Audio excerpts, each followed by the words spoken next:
Hello everyone, हम लोग पढ़ रहे हैं पॉलिटी यूपीएससी के लिए या कोई भी स्टेट पीसीएस के लिए। ठीक है, देखो पॉलिटी सारी ही जगह पे एक जैसा रहता है क्योंकि हमारा कॉन्स्टिट्यूशन एक है। तो पॉलिटी कहीं भी चेंज नहीं होगा, चाहे यूपीएससी हो या कोई भी पीसीएस एग्जामिनेशन हो किसी भी स्टेट का, या फिर एसएससी या कहीं भी अगर जनरल नॉलेज आता है तो फिर ज़रूरी हो जाता है पॉलिटी, अगर वहाँ पे पूछा जाता है जीएस से क्वेश्चंस। ठीक है, तो मैं पढ़ा रही हूँ आपको एम लक्ष्मीकांत से, जो हमारी बुक है एम लक्ष्मीकांत बुक को मैं फॉलो कर रही हूँ, उसी के पीडीएफ से मैं आपको पढ़ा रही हूँ। ठीक है, इसमें हमने जो हिस्टोरिकल बैकग्राउंड वाला चैप्टर है वो कंप्लीट कर लिया है, जिसमें हमने कंपनी रूल देखा, फिर क्राउन रूल देखा। अब जो हम चैप्टर देखने जा रहे हैं वो होने वाला है basically making of the constitution. ठीक है, मेकिंग ऑफ द कॉन्स्टिट्यूशन कि कॉन्स्टिट्यूशन हमारा बना कैसे। इससे पहले तो हमने देखा हिस्ट्री, किससे इन्फ्लुएंस हुआ, कौन कौन से ब्रिटिश ईस्ट इंडिया कंपनी ने, ब्रिटिशर्स ने कौन कौन से एक्ट लाते हैं, लॉज लाते हैं। ठीक है, अब हम देखेंगे हमारा कॉन्स्टिट्यूशन बना कैसे। ठीक, तो सेकेंड चैप्टर हमारे में आता है कि constitution, making of the constitution. चलिए स्टार्ट करते हैं। पहला जो टॉपिक इसमें दे रखा है वो दे रखा है demand for a constituent assembly. अब कॉन्स्टिट्यूशन कौन बनाएगा? कॉन्स्टिट्यूएंट असेंबली के मेंबर्स बनाएंगे, मैं तो नहीं बनाऊंगी। ठीक, कॉन्स्टिट्यूएंट असेंबली के मेंबर्स बनाएंगे। तो पहली बार कॉन्स्टिट्यूशन बनाने की डिमांड, कॉन्स्टिट्यूएंट असेंबली बनाने की डिमांड कब उठती है? 1934 में। 1934 में आइडिया आता है कॉन्स्टिट्यूएंट असेंबली बनाने का। ठीक है, कौन देता है? M N Roy. पहली बार एम एन रॉय भाई साहब जो है वो 1934 में कॉन्स्टिट्यूएंट असेंबली होनी चाहिए इस तरह का कोई आइडिया देते हैं। ठीक है, जो एम एन रॉय थे वो बहुत ही एक इम्पॉर्टेंट लीडर थे जो कम्युनिस्ट मूवमेंट हुआ था इंडिया में, कम्युनिस्ट मूवमेंट। ठीक, फिर 1935 में क्या हुआ? इंडियन नेशनल कांग्रेस उसी जो थी उसने पहली बार ऑफिशियली डिमांड कर दिया कॉन्स्टिट्यूएंट असेंबली की। देखो 1934 में एम एन रॉय ने करा, फिर 1935 में जो इंडियन नेशनल कांग्रेस थी उसने ऑफिशियली डिमांड कर दिया कॉन्स्टिट्यूएंट असेंबली बनाने की। ठीक है, फिर 1938 में, इसे सीरियल ऑर्डर में चलेगा, आपको याद रहेगा। फिर 1938 में जवाहरलाल नेहरू ने on behalf of Indian national Congress, because he was a member of Indian national Congress, उन्होंने डिक्लेयर करा कि हम इंडिया का कॉन्स्टिट्यूशन बनाएंगे।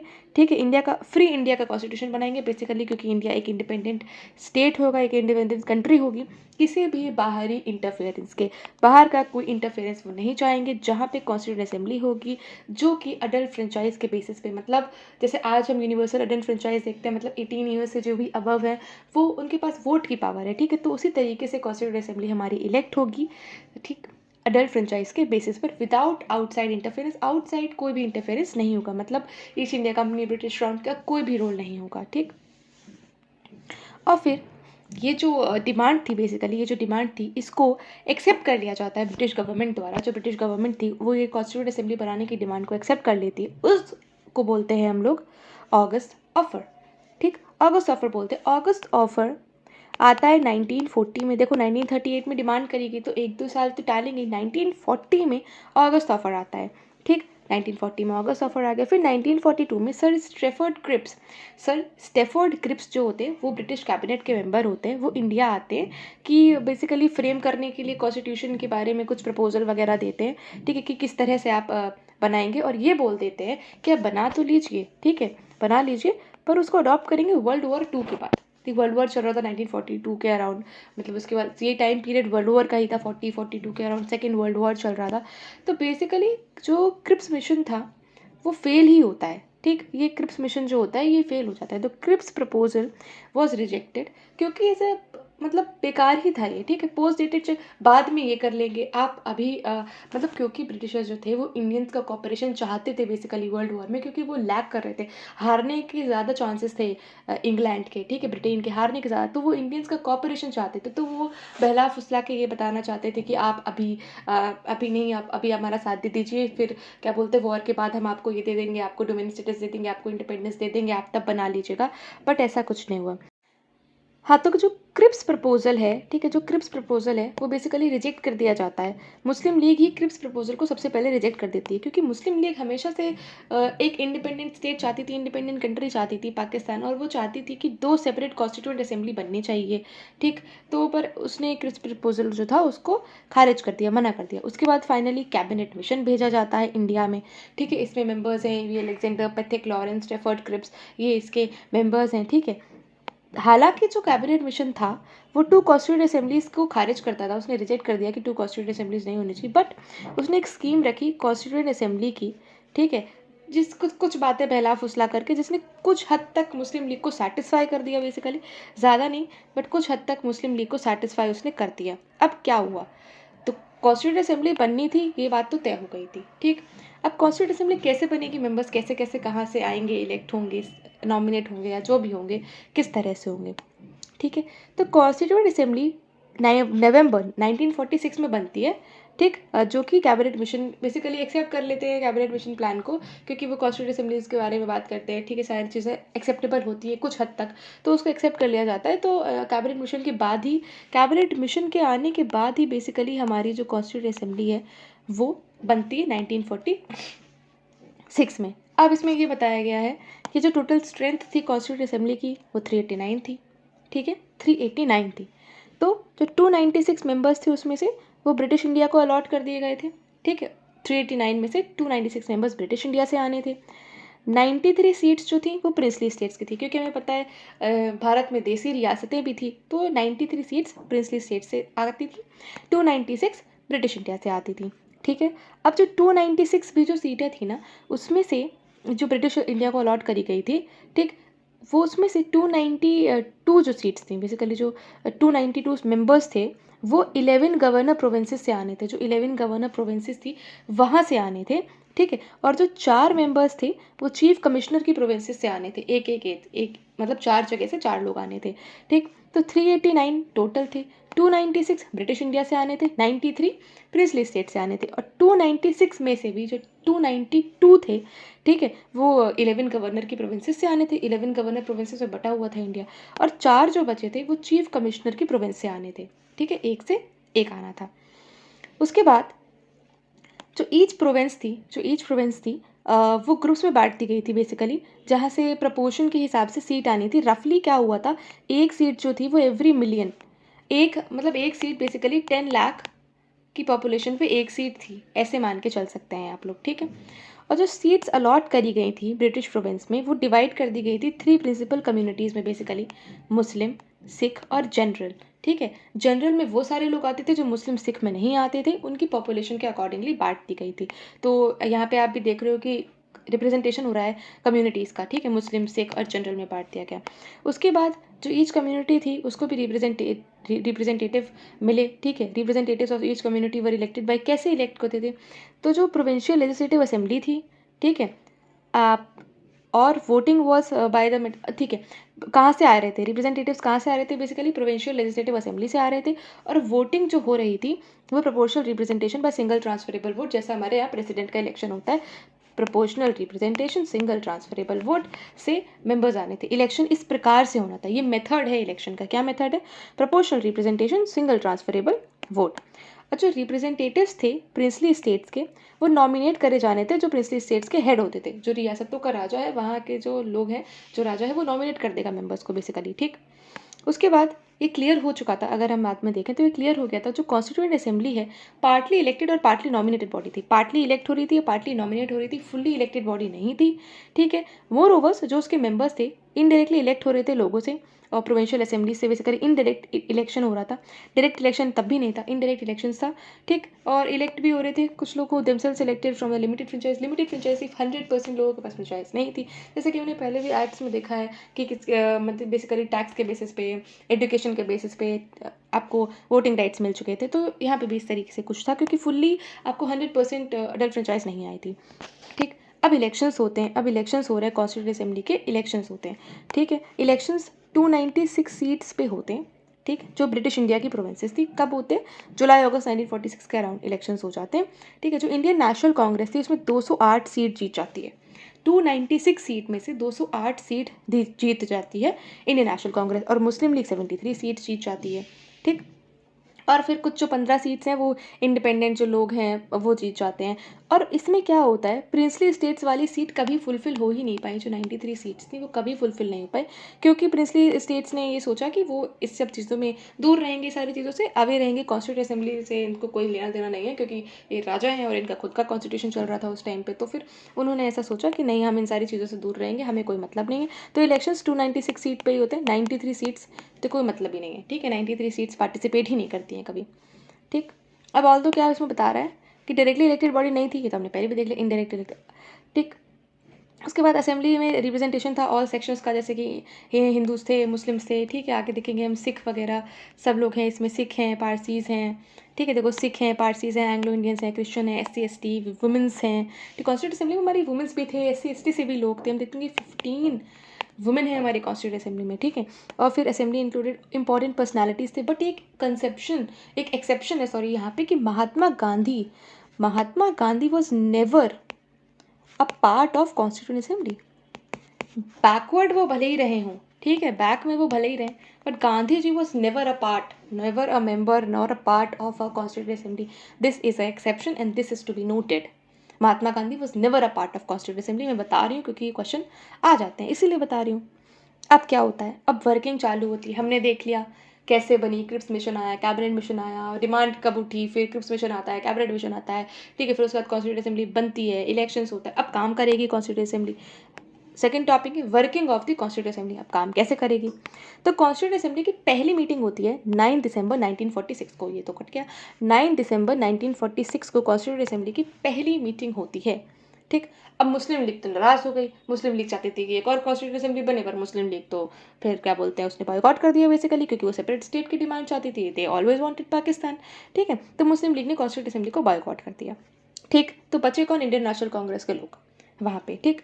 अब मीटिंग सोची थी, जो पहली मीटिंग थी 9 दिसंबर 1946 को, उसमें सिर्फ 211 मेंबर थे, 211 मेंबर्स ही थे। अभी हमने देखा 293 मेंबर्स हैं, सॉरी 296 मेंबर्स हैं, 93 मेंबर्स हैं, 93 तो कभी पार्टिसिपेट ही नहीं करते, 296 पार्टिसिपेट करते हैं, उसमें से भी 211 मेंबर्स ही आते हैं पहली मीटिंग में।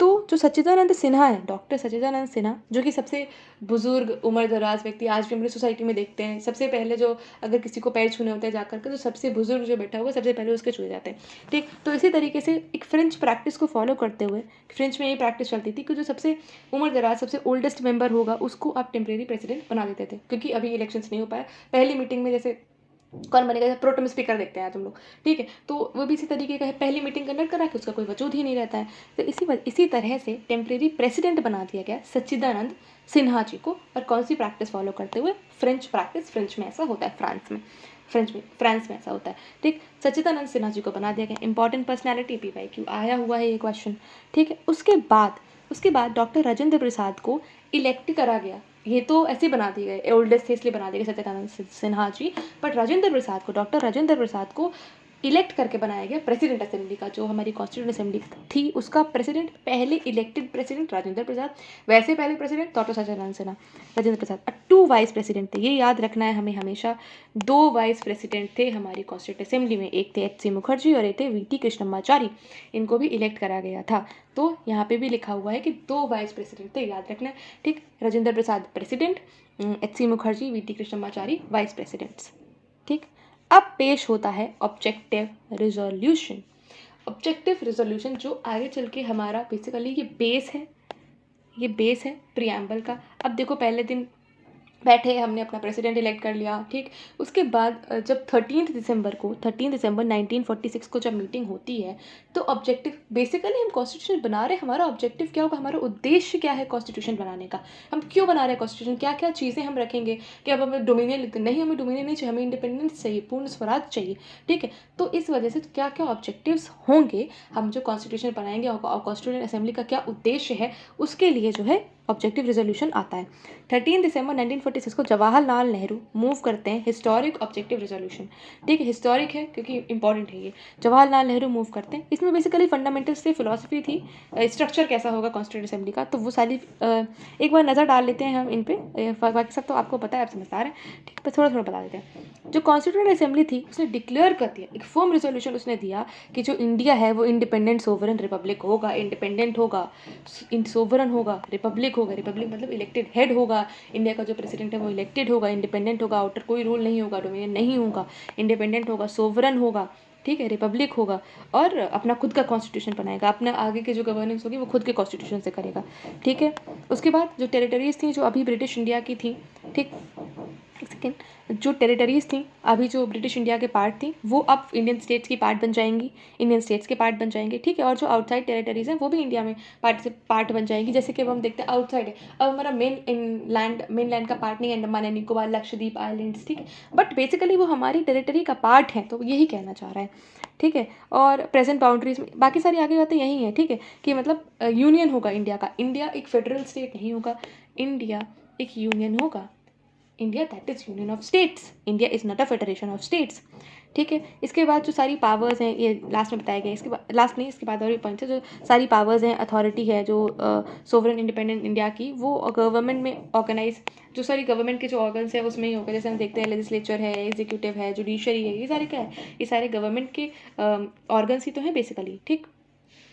उसके बाद बोला जाता है कि ये जो हमारा ऑब्जेक्टिव्स है, हमारा ऑब्जेक्टिव यही है कि जो सिटीजन्स हैं इंडिया के उनको बेसिकली ये गारंटी करेगा सारे ही पीपल जो इंडिया के जस्टिस देगा, सोशल जस्टिस देगा, इकोनॉमिक पॉलिटिकल जस्टिस देगा, ठीक है, जस्टिस देगा। जैसे हम देखते हैं प्रियम्बल में हमारे जस्टिस की बात करेंगे, सोशल इकोनॉमिक और पॉलिटिकल जस्टिस की बात करेंगे, इक्वालिटी देगा, स्टेटस की, अपॉर्चुनिटी की, सारे मतलब लॉ के सामने मैं हूँ, सामने कोई और इम्पॉर्टेंट प्रेसिडेंट, तो हमें बेसिकली इक्वल राइट्स होंगे। कुछ केसेस में हैं उनको ज़्यादा प्रेफरेंस है, बट कुछ केसेस में इक्वल राइट्स हैं हमारे पास, फ्रीडम ऑफ थॉट है, आप सोच सकते हैं, थॉट है, एक्सप्रेशन है, बिलीफ, फेथ, वर्शिप, 5 तरीके की लिबर्टी है, बेसिकली लिबर्टी की बात हो रही है यहाँ पे, 5 तरीके की लिबर्टी है, thought, expression, belief, faith and worship, ठीक। तो इसलिए उसके बाद जो है बोला गया है कि वोकेशन, एसोसिएशन की फ्रीडम है, ठीक है, एक्शन की फ्रीडम है, और मतलब लॉ, पब्लिक मोरालिटी आपको मेंटेन करनी चाहिए। अब ये नहीं है कि आप लोग विद आर्म्स के साथ एसोसिएशन मतलब मीटिंग कर लें, नहीं, पीसफुल मीटिंग होनी चाहिए।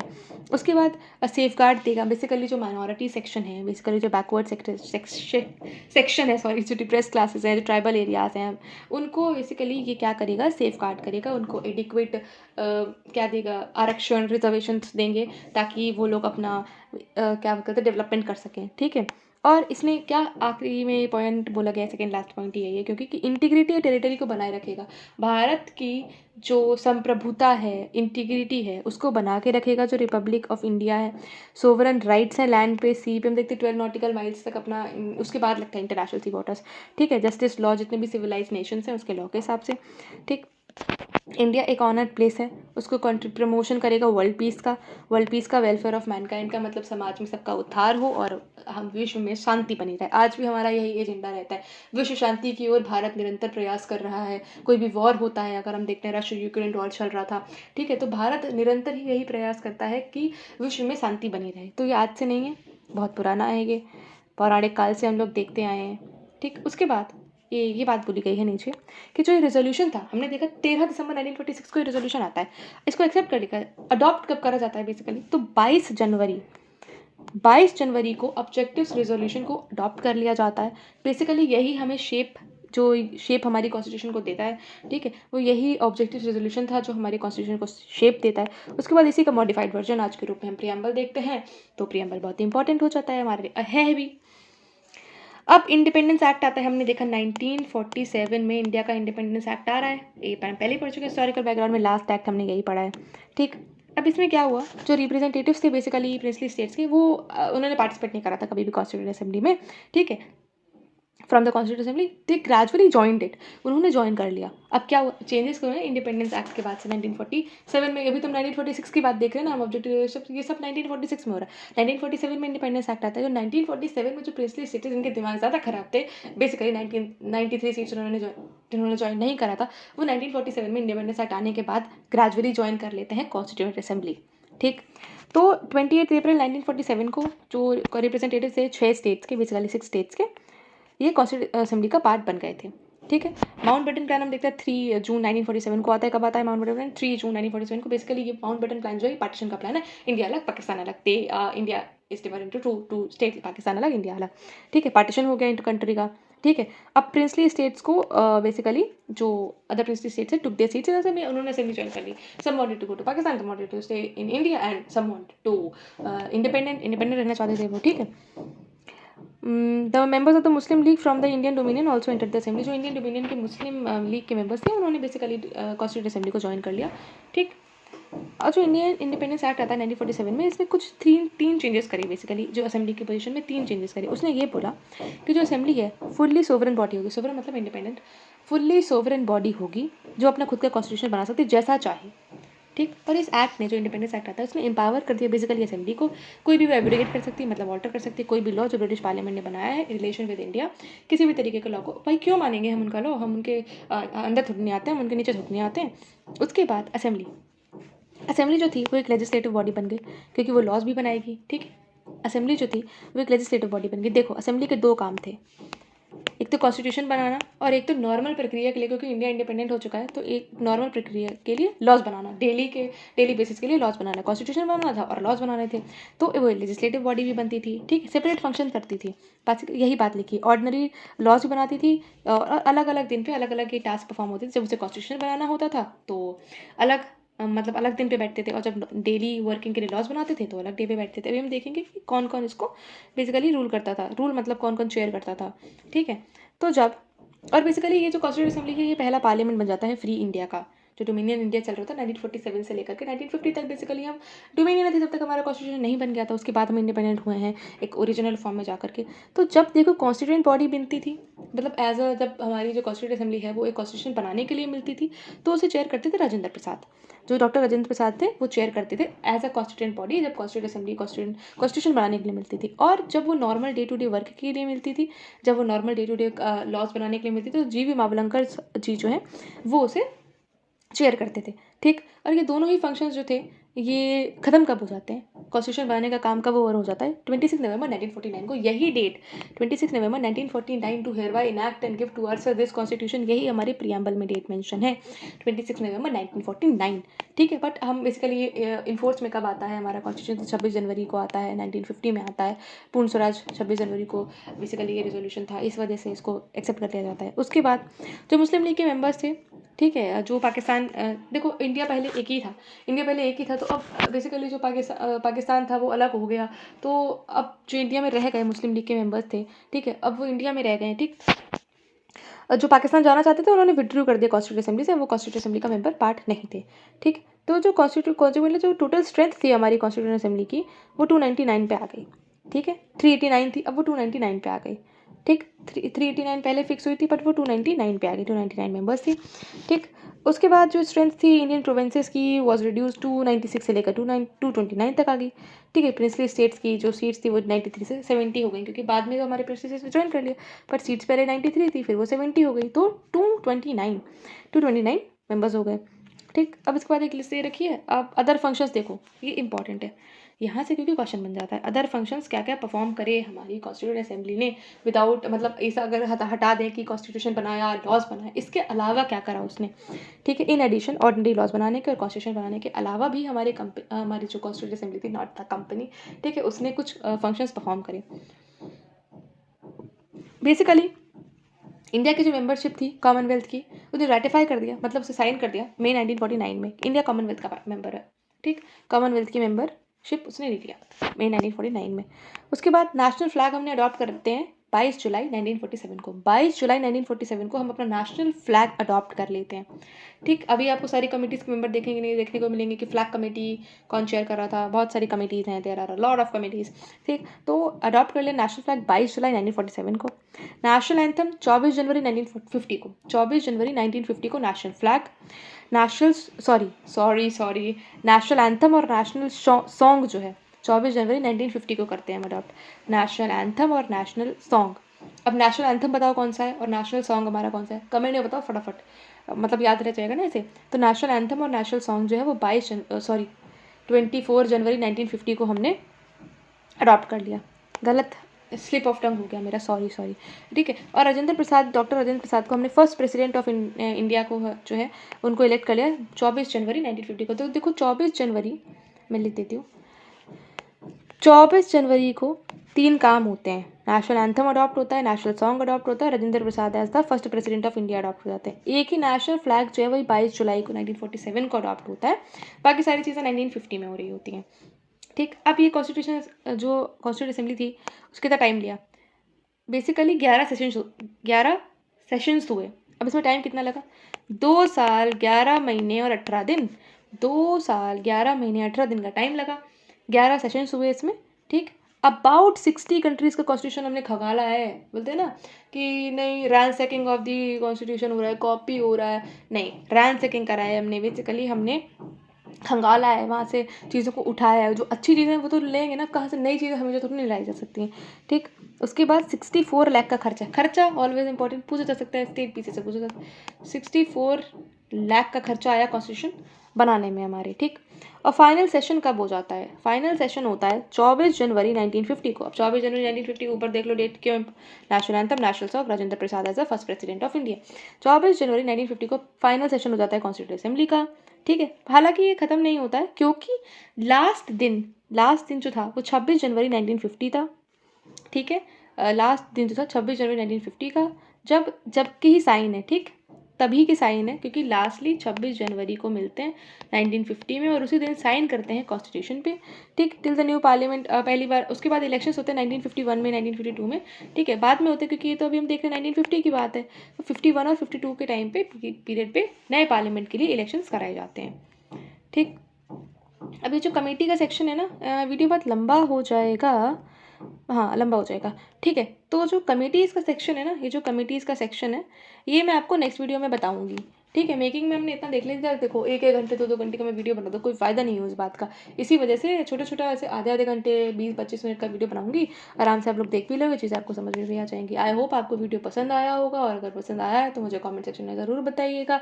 टिल देन बाय बाय, आप लोग पढ़ते रहिए। See you in the next video.